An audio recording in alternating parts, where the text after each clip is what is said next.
Welcome back. We dive into this news segment with some breaking inputs coming in. This is a mega CNN News 18 exclusive as the 2023 50 over World Cup is now, as we are hearing, on a slippery wicket. It could move out of India as, according to sources that are telling CNN News 18, the ICC may soon be left with no choice but to move it out of the country if tax-related matters surrounding the tournament are not resolved at the earliest. Now, it's important to also refer back to what happened in 2016. The ICC had managed to host the T20 World Cup back in India after they received an interim tax benefit from the Indian tax authorities to hold a 10.3 surcharge from India's revenue share, which the BCCI is still, by the way, fighting a legal battle for. Now, for the 2023 World Cup, the ICC managed to procure another such interim tax order, but may once again find a perturbed BCCI, which is unhappy with the development. For more details, let's quickly go across to Mr. Srinivas Rao, who's the group editor and is joining me live right now. Mr. Rao, important to talk about how the BCCI has had to bear the brunt of these interim tax benefits to the ICC. Yeah, the irony is that BCCI is helpless here. It's not like the BCCI can do anything. It is the government of India that has to take a call, and clearly the government of India has not taken a call. Not now. In 2016, they did not take a call. The ICC went ahead and sought an interim tax relief from the tax authorities in India. So the BCCI could neither take a call then, have neither been able to take a call now. Absolutely. That also brings us to the questions in terms of what are now the options in front of the ICC, because nobody would want to see the ODI World Cup now standing on a slippery wicket as far as 2023 November is concerned. Well, the only way the next World Cup can be held in India is if the BCCI says, all right, we are ready to face 1,000 crore loss.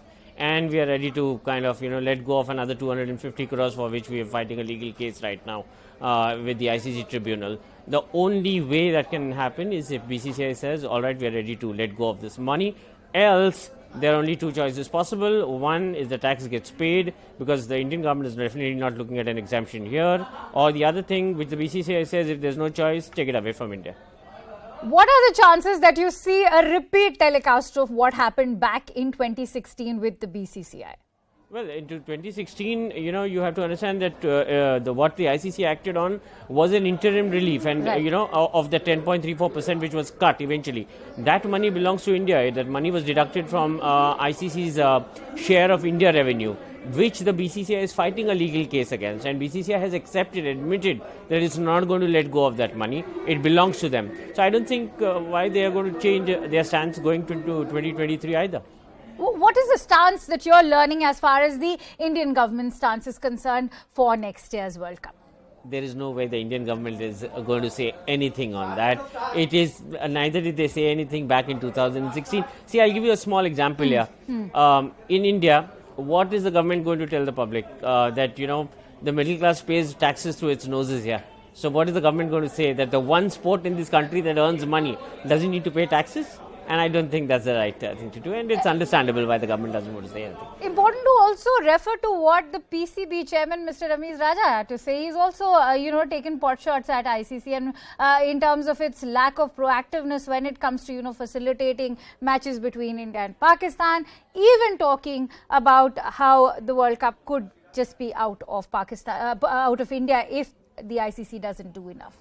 With all due respect, individuals at times seem to make glorified statements which are beyond them and beyond everyone else. Right now, the fact of the matter is, despite what Mr. Raja says, and which is something he does, it's not like he doesn't understand. He understands this extremely well. It's just that public doesn't understand it. So the point is, what Mr. Raja says, where he asks ICC to intervene and smoothen things, no. The point here is, it's a matter of bilateral relations. If the government of India says that there cannot be bilateral ties between two nations, then that's it. Until the government changes the stance, nobody can do anything. And that's the end of it. What is the kind of loss that the BCCI has borne so far, if one were to just take 2016 as an example? Sorry, I didn't get the last one. What is the kind of loss that the BCCI has borne so far if 2016 were to be talked about particularly? Well, the 10.3% that was cut back in 2016, has already brought BCCI a loss of around 250 crores. So All right. today, if the BCCI, the ICC has presented a tax bill of 21.8%. Now, if that is the kind of revenue that is going to be cut from India's share, then India is literally looking at a loss of 116, around approximately 116 US dollars, million US dollars, which is around 800 to 1,000 crore. That is the kind of loss India is looking at only from a 2023 perspective. The 230 odd crore that I mentioned was from a 2016 perspective, for which India is fighting the BCCI is fighting a legal case. So the overall loss of revenue that you're looking at is anywhere between 1,000 and 1,300 crore.